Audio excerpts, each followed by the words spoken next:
number of years ago, I was called up by the organization that does the Lag Boimer parade, and they asked me, could you please speak? We're going to have a Lag Boimer parade in the yard of Montauk Junior High School, and we're going to have a few thousand Kinderlich over there. Would it be okay if you give them a Dvar Torah and speak about Lag Boimer? Shabbos, before Lag Boimer, a group of people came over to me. They came from the street, and they came into the shul by Musa. They called me to the door, and they asked me, we see that you consented, they hung up posters that you're going to be speaking for this Lag Boimer parade, and we suggest that you don't take this job and don't speak. I said, listen, I daven over here in Emunas Yisrael. The Mashgiach, Rav Wolfson, soll sein gesund und stark. We're at the end of Musaf right now. Why don't you wait till the end? And we'll go over and ask a Shaila.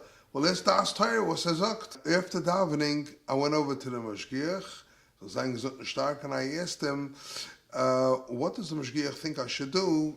People came to tell me I shouldn't be part of this. I don't understand why, what. I asked them to come to speak to you afterwards, and they refused. He said, what could be better than being mechazik Yiddish kinder? Is the best thing. Of course you should go and al yevosh min amaligim. Don't be embarrassed. Just do what you have to do and go and with hatzlacha. Well, sure enough, like Boimer, the Rabbeinu Shalom brought out Hoitzi Chama min Artika. It was a beautiful, gorgeous day, stunning blue sky, and the whole Montauk High School yard was filled with chairs, and there wasn't an empty seat. Kenai Nahara, thousands of kids gathered. It was a Kiddush Kavod Shemayim that I haven't seen in a long time, and Mamish brought me to tears. A few people stopped me, and they told me that you're mixing into wrong parties. I said, I don't know if I'm wrong parties. I know one thing. I'm a member of Klal Yisrael, and that's the way I wanted to be. Vizehu. But it was uncomfortable. Of course, some people were giving me a little rough time, but time went on and everything was forgotten. It came to the point, Baruch Hashem, I married a few children, and now I had a daughter that was ready for marriage. Shidduchim were coming in, a wonderful girl, and it came one point in Chodesh Elul that I had like a list of 20 wonderful bachrim to choose from. And I was sure, okay, here it goes, there's no problem here. Kanai Nahara, a girl with so many shidduchim, I just have to be selective which one.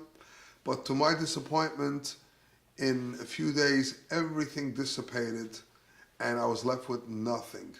Now I had no shidduchim at all, and this is the crucial time. This is Bein Azmanim, this is before Sukkot, when the Bachram are here from Eretz Yisrael. Anyway, it was Erev Rosh Hashanah. Erev Rosh Hashanah, I knew I have to go. I go every year to my parents. I had to go to Beth Moses cemetery. And I went.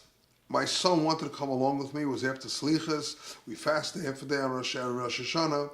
And my son tells me, he says, Tati, if we're passing by on the belt, don't you pass by the oil of the Lubavitcher Rebbe? So I said, you know what? It's there at Rosh Hashanah. Why not? We just came from the Baba. Let's go. I came in.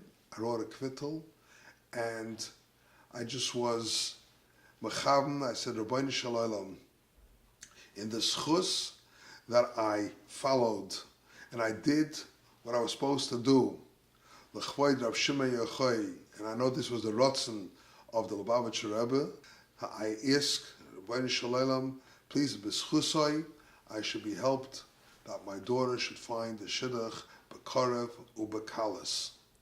And I took the kittel, I ripped it up, and I had in mind, and I said also, the Rebbe weist, as ich hab gehabt redifes for them, that I was a nirde for this by some people, and I'm a very neutral person. I don't like to get involved in anything, but I did it anyway because I know that this is the right thing, and I hope this chus will be meritful that my daughter can have a shidduch b'karev b'kalas. A few hours later, about 4 o'clock in the afternoon, I got a phone call. Who's on the phone? Rabosha. Rabosha, I got your phone call before. I didn't call you because I'm going to come back tonight. I'm going to see you later on by Mincha. So I'll see you then. I'll speak to you. I figured, what's the problem? He said, no, I got to speak to you right now. I said, what's the emergency? He says, I'm not going to say it's an emergency, but I want to read you a shidduch for your daughter. So I said, that's what you have to call me? Erev Rosh Hashanah, you have nothing else but that? And he tells me, I feel there's something pressing me that I got to get this off my chest now before I see you. And I'm asking you, you know the people. The father of the boy's name is Shmuel Horowitz, and the Bacher, his name is Yitzchak Meir. And I said, you know what, I'll think about it. He said, yeah, but get back to me. Ma'os HaKadosh Baruch Hu, Seres Yemei Tshuva, and I was invited to a bris, and Shmuel Horowitz, the father of this boy, was also invited to the same bris. And we sat down next to each other. And he smiles to me, and I say, I understand why you're smiling. They read us a shidduch Erev Rosh Hashanah, and let me ask you, what do you think? Sapasant l'cha shidduch or not? So he smiles, he says, my daughter was in Eretz Yisrael together with your daughter, and she feels it's very, very zugepasst, very fit. So I said, you know what? If that's the case, let's go on with it. I met him, they met here.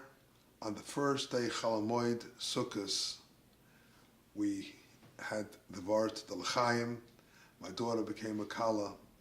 And I told the Mishgiach, Rav Olson, what happened. So he said, the Rebbe bleibt nicht schuldig. You did for something that the Rebbe always wanted to have, the Lag Ba'omer parade, to be Makar of Yidden. You did. Is nicht geblieben schuldig. And Baruch Hashem, I was paid back.